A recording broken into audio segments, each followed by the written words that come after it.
Hello everyone, welcome to my channel Chemi Talks by Neha Kamra.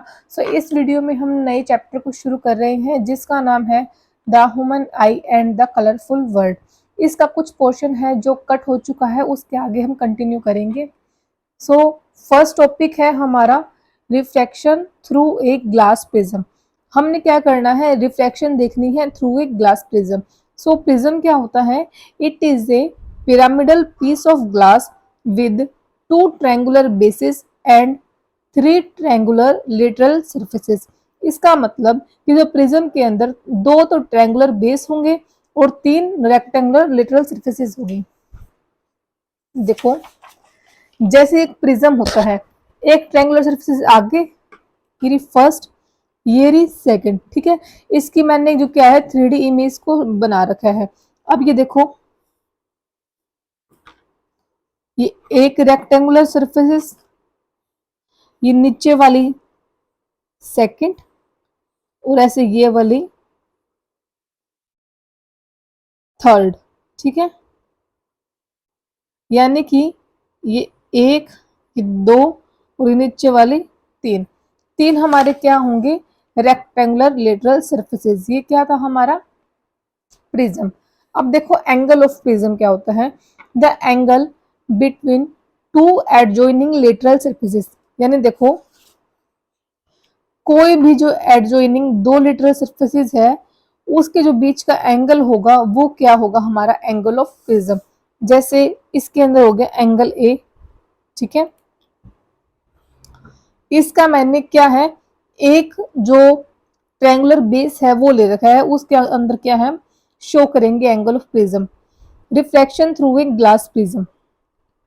देखो, जैसे कि कोई भी प्रिज्म हमने ले लिया, ठीक है, इसके अंदर कोई भी लाइट रिफ्लेक्ट हुई, जैसे हमने लाइट जो ली है वो है पीई। ठीक है, इसके बाद में ये रिफ्लेक्ट होके ई एफ में बदली, और जो एफ एस है ये हमारी क्या होगी? एमरजेंट रे। PE incident ray, E F reflected ray, और एफ एस क्या होगी? हमारी एमरजेंट रे। अब देखो, एंगल ए यानी कि जो ये एंगल है ये हमारा क्या है? Angle of prism. ठीक है, अब जो ये है एंगल आई, आई का मतलब एंगल ऑफ इंसिडेंस। तो जो हमारी एंगल ऑफ इंसिडेंट, जो इंसिडेंट रे है, इसका हमने एक नॉर्मल लिया। ठीक है, इसके ऊपर जोन सा एंगल बना है ये क्या हो जाएगा? हमारा एंगल ऑफ इंसिडेंस। अब जिस एंगल से ये क्या हुई? रिफ्लेक्ट होगी। ठीक है, जो एंगल ऑफ रिफ्लेक्शन क्या होता है? जिससे वो रिफ्लेक्ट हुई, ये क्या है? हमारा एंगल आर। अब क्या है? Angle E, angle of emergence. ठीक है, जो हमारी एमरजेंट रे है इसके ऊपर हमने क्या करना है? नॉर्मल ड्रॉ करना है। नॉर्मल ड्रॉ करने के बाद में जो एंगल होगा वो होता है एंगल ऑफ एमरजेंस। ठीक है, अब लास्ट है एंगल डी, यानी एंगल ऑफ डेविएशन, जिस एंगल से क्या है वो डेविएट हुआ है। देखो, हमने जो इंसिडेंट रे है इसको भी थोड़ा सा एक्सटेंड करना है, और जो एमरजेंट रे है इसको भी एक्सटेंड करना है। जहां पे क्रॉस करते हैं इनके बीच में जो एंगल बनता है ना, यानी कितने एंगल से डेविएट हुआ है, वो हो गया हमारा एंगल ऑफ डेविएशन। देखो, तो एंगल ऑफ डेविएशन क्या हुआ? It is the angle between incident ray and emergent रे, यानी कि इंसिडेंट और एमरजेंट रे के बीच का एंगल। ठीक है, नेक्स्ट देखो, ग्लास प्रिज्म।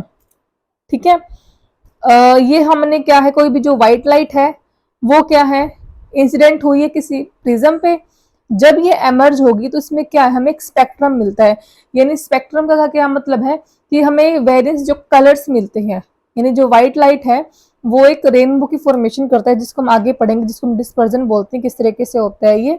इसको जो कलर्स कॉम्बिनेशन जो हमें मिलते हैं उसको हम बोलते हैं स्पेक्ट्रम। देखो,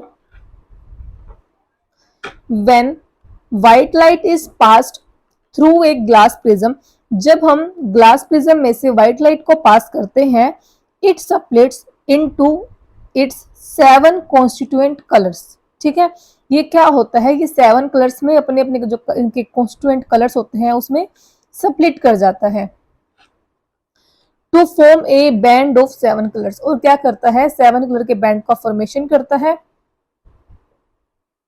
this phenomena is called dispersion. इस फिनोमिनन को हम क्या करते हैं, डिस्पर्जन। नेक्स्ट है स्पेक्ट्रम। तो स्पेक्ट्रम क्या होता है, the band of 7 colours formed due to dispersion of white light. White light के डिस्पर्जन से जो हमें बैंड मिलता है 7 कलर्स का, उसको हम बोल देते हैं स्पेक्ट्रम। अब नेक्स्ट है एक्रोनिम। ठीक है, तो एक्रोनिम क्या होता है, it is A group of alphabets that represent sequential colours in spectrum. ठीक है, जो मतलब कि कलर्स आए हैं उसका हमने अल्फाबेटिकल क्या रिप्रेजेंटेशन देते हैं, उसको हम बोल देते हैं एक्रोनिम। जैसे विबग्योर, इसमें जो हर एक जो अल्फाबेट है वो क्या है, कलर को शो करता है। ठीक है, जैसे violet, indigo, blue, green, yellow, orange और रेड। अब जो एंगल ऑफ डेविएशन है, इसका रिलेशनशिप होता है वेवलेंथ के साथ में, कि जो एंगल ऑफ डेविएशन है वो क्या होता है, इनवर्सली प्रोपोर्शनल होता है वेवलेंथ के। ठीक है, रेड होता है, जो रेड है वो लीस्ट डेविएटेड कलर होता है, और इसकी जो वेवलेंथ होती है वो क्या होती है, लॉन्गेस्ट यानी लार्जेस्ट। ठीक है, जो रेड है इसकी डेविएशन ऑफ एंगल क्या हो गया, सबसे कम, और वेवलेंथ क्या हो जाएगी, सबसे ज्यादा।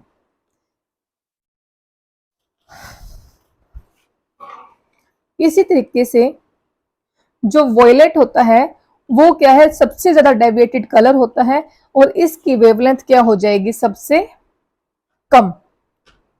ठीक है, अब जो इजैक न्यूटन है वो फर्स्ट पर्सन है जिन्होंने क्या प्रूव किया था कि जो सनलाइट है ये भी क्या होगी, 7 कलर्स की बनी होती है। इनका जो प्रैक्टिकल जो एक्सपेरिमेंट था उसको हम देखते हैं। इन्होंने क्या किया, he passed sunlight through a glass prism. उन्होंने ग्लास प्रिज्म से एक सनलाइट को पास किया to form a band of 7 colours. ठीक है, तो उसे क्या मिला हमें, वो डिस्पर्स हो गई और हमें क्या मिल गया, 7 कलर्स का बैंड। फिर इन्होंने क्या किया, he tried to split the colours further by putting the another prism ahead. इन्होंने क्या किया कि एक और प्रिज्म लगा दिया, ठीक है, साथ में, कि देखने के लिए कि भी आगे और कलर्स हमें मिलते हैं या नहीं मिलते।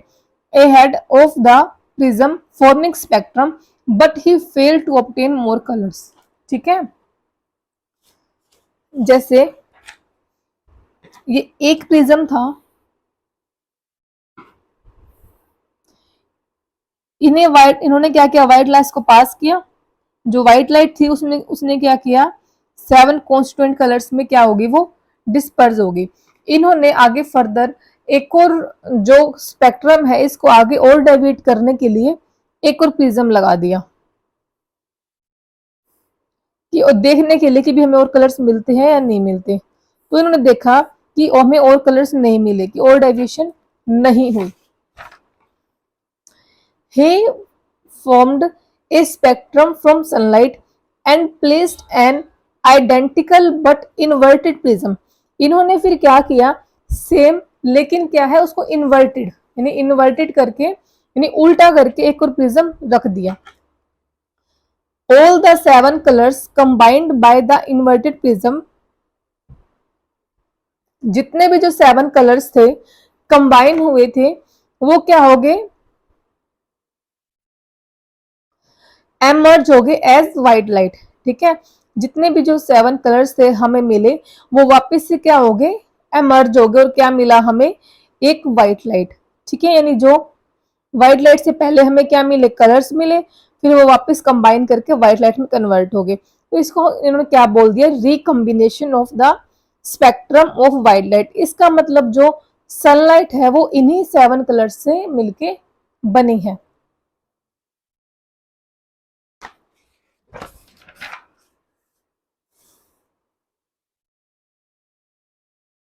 अब नेक्स्ट है total internal reflection. Internal reflection क्या होती है? When light enters obliquely from a denser medium to rarer medium and the angle of incidence exceeds critical angle, the light reflects in the denser medium. This is called internal reflection. तो इसके definition को थोड़ा सा ध्यान से समझना, एक जो वर्ड है वो इंपॉर्टेंट है। जैसे ये डेंसर मीडियम हो गया और ये हमारा रेयरर मीडियम है। सबसे पहले तो क्या कहता है, लाइट कहां से एंटर करेगी? डेंसर मीडियम से रेयरर मीडियम में, ठीक है। डेंसर मीडियम से क्या है, उसने रेयरर मीडियम में पास करना है। और जो एंगल ऑफ इंसिडेंस है ना, वो क्रिटिकल एंगल से ज्यादा है। देखो क्रिटिकल एंगल क्या होता है? ऐसा एंगल ऑफ इंसिडेंस जिसका जब रिफ्रैक्शन होगा ना तो वो 90 डिग्री से ज्यादा होगा, ठीक है। यानी कि क्रिटिकल एंगल क्या होता है? ऐसा एंगल ऑफ इंसिडेंस जिसका एंगल ऑफ रिफ्रैक्शन 90 डिग्री से ज्यादा हो, उसको हम बोल देते हैं क्रिटिकल एंगल। तो जो लाइट है ना वापस डेंसर मीडियम में रिफ्लेक्ट हो जाती है। यानी उसने कहाँ जाना था? रेयरर में, और कुछ पार्ट उसका डेंसर में ही रिफ्लेक्ट हो गया। तो हमने इसको बोला इंटरनल रिफ्लेक्शन, ठीक है। इसकी कुछ कंडीशंस होती है कि किस ऐसे कौन सी कंडीशंस है जिसमें जो इंटरनल रिफ्लेक्शन है वो होता है। देखो, light should enter obliquely from a denser to a rarer medium. सबसे पहली बात, जो लाइट कहां से एंटर करेगी? डेंसर से रेयर मीडियम में। The angle of incidence should exceeds critical angle. ये दूसरा मेन पॉइंट है इसका कि जो एंगल ऑफ इंसिडेंस होगा ना वो क्रिटिकल एंगल से ज्यादा होगा। The light reflects in the denser medium. तो जो लाइट होगी ना वो डेंसर मीडियम में क्या है? रिफ्लेक्ट हो जाएगी। यानी डेंसर से रेयर में जाना था तो वापस किस में होगी? डेंसर में ही रिफ्लेक्ट होगी। अब नेक्स्ट देखो, critical angle. The angle of incidence for which the angle of reflection is 90 degree, ठीक है। तो क्रिटिकल एंगल क्या होता है? ऐसा एंगल ऑफ इंसिडेंस जिसका एंगल ऑफ रिफ्लेक्शन 90 डिग्री होगा, वो हो गया क्रिटिकल एंगल, ठीक है। इन्होंने क्या बोला था? एक्सीड्स क्रिटिकल एंगल, यानी क्रिटिकल एंगल से ज्यादा होना चाहिए, यानी 90 डिग्री से ज्यादा होना चाहिए। अब रेनबो। रेनबो क्या है? It is a natural spectrum appearing in the sky after rain showers. यानी कि बारिश आने के बाद में जो नेचुरल स्पेक्ट्रम हमारे स्काई में बन जाता है, यानी उसको हम क्या बोल देते हैं? Rainbow. Rainbow is observed in the opposite direction of the sun. यानी कि जो रेनबो है ना वो सन की अपोजिट डायरेक्शन में हमें मिलता है। यानी कि उसको क्या है? सन क्या है? सन की जो रिफ्लेक्शन है उसकी वजह से हमें रेनबो मिल रहा है।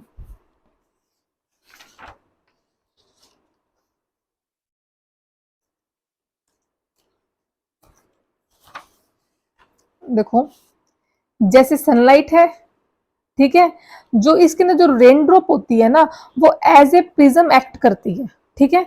इसमें से रिफ्लेक्ट होगा और हमें जो वेरिएंस जो कलर्स है जैसे रेड और जो स्पेक्ट्रम मिलता है वो क्या है? हमें स्पेक्ट्रम मिलता है, ठीक है। जैसे ये रिफ्लेक्ट करके अपने अपने एंगल्स में रिफ्लेक्ट होगी और वापस क्या है उसे एमर्ज होके एक सिंगल लाइट में कन्वर्ट होगी। Three phenomena which are involved in the rainbow formations are dispersion, reflection और internal reflection। आपको तीनों का ही मीनिंग अंडरस्टूड होगा। डिस्पर्जन क्या होता है? जब ये लाइट है, जो सनलाइट है, ये क्या होगी? डिस्पर्स कर जाएगी 7 कलर्स में। रिफ्लेक्शन, जब वन मीडियम से दूसरे मीडियम में एंटर करती है तो किसी एंगल पे क्या है? वो रिफ्लेक्ट करती है, उसको बोलते हैं रिफ्लेक्शन। इंटरनल रिफ्लेक्शन अभी अभी किया है हमने कि क्या है? वो डेंसर मीडियम से रेयर मीडियम में एंटर करती है और जो क्या कुछ उसका रिफ्लेक्शन डेंसर मीडियम में ही रह जाता है। इसके अंदर जो डेंसर मीडियम होगी वो रेन ड्रॉप होगी, और जो रेयर मीडियम होगा वो स्काई का जो बाकी जो पोर्शन है सराउंडिंग्स होंगे। अब देखो, some water droplets remain suspended in air after rain, कि कुछ पानी की बूंदे हैं वो हमारे एयर्स में ही क्या है सस्पेंड रहते हैं। This droplets behave as glass prism, जो ये ड्रॉपलेट्स है ना ये क्या होगी ग्लास प्रिज्म की तरह एक्ट होगी। When light enters the rain drop it first refract and disperse, सबसे पहला क्या होगा रिफ्रैक्शन होगी, फिर बाद में क्या है डिस्पर्जन होगी। देन इट रिफ्लेक्ट्स इंटरनली, बाद में क्या है इंटरनल रिफ्लेक्शन होगी, ये क्या होगा डेंसर मीडियम, ये हो गया रेयरर मीडियम, ठीक है। फिर क्या है कुछ इंटरनल रिफ्लेक्शन होगी, and again refracts as it come out of the drop and the seven colors reach the eye of observer in the form of rainbow,